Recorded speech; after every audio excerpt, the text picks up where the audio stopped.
This is the E-Cosy Hampton XL, aka the Hampton Large.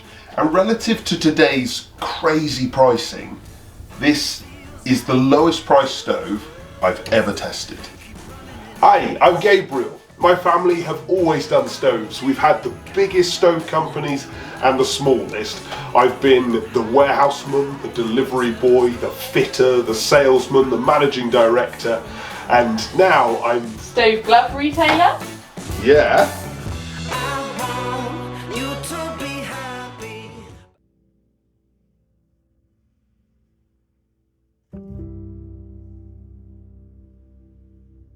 This stove is low cost, but it doesn't necessarily mean it's cheap.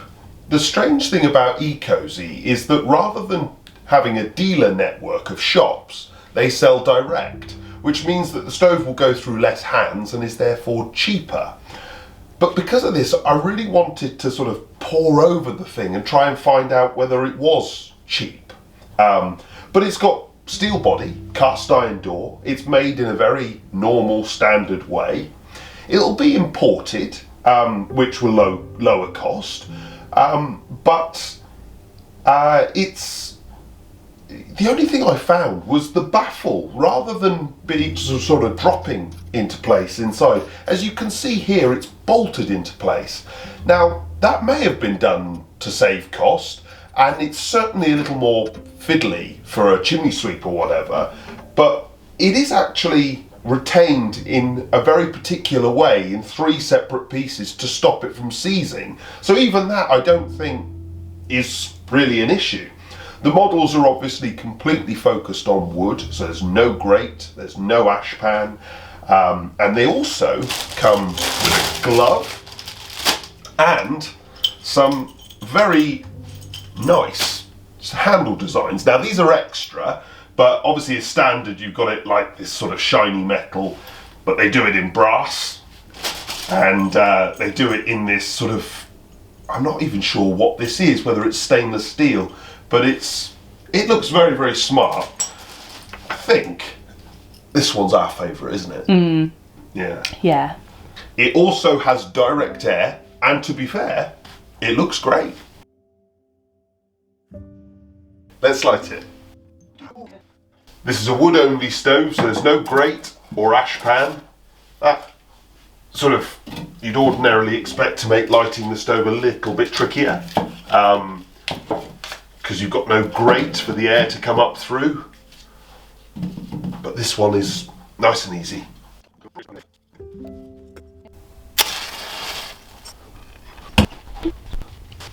Leave the door just ajar, like this, and the vent fully open, and in a few minutes we'll close the door.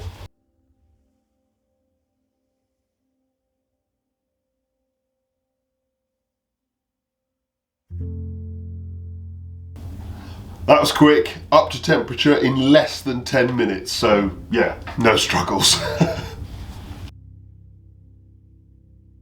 This stove runs at a frankly insane 85% efficiency. I mean, that is its max, but still, it's ridiculous. I've also run it overnight, come down in the morning, the glass is still spotlessly clean, and on top of that, most high efficiency stoves don't go black on the glass, but they do get this sort of misting and clouding, and you know, we'll get it eventually, but this is one of the cleanest in that area as well.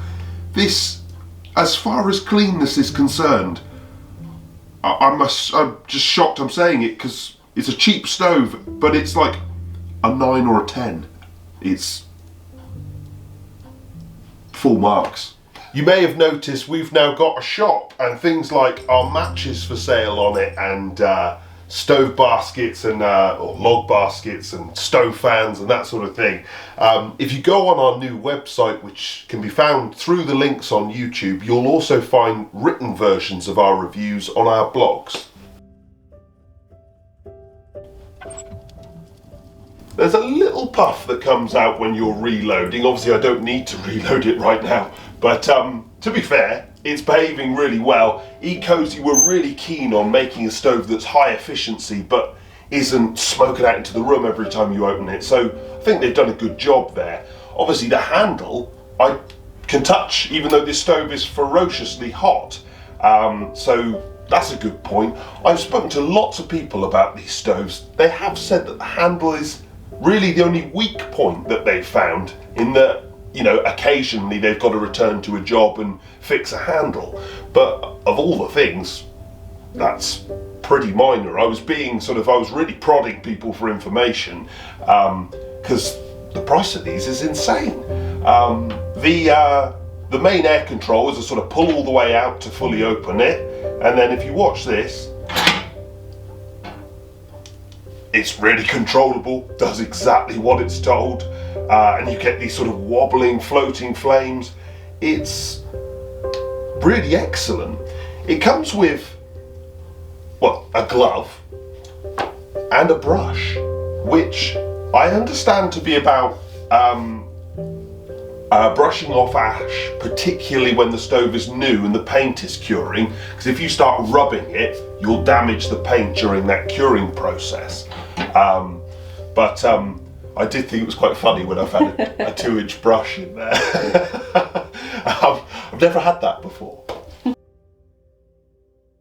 We test the fuel economy of a stove by getting it up to operating temperature and then seeing how long a single net of kiln-dried ash will maintain operating temperature. This stove was surprising.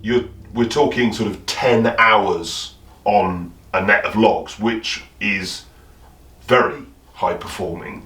It also runs overnight. It's really controllable and fuel efficient. It drives heat out really well.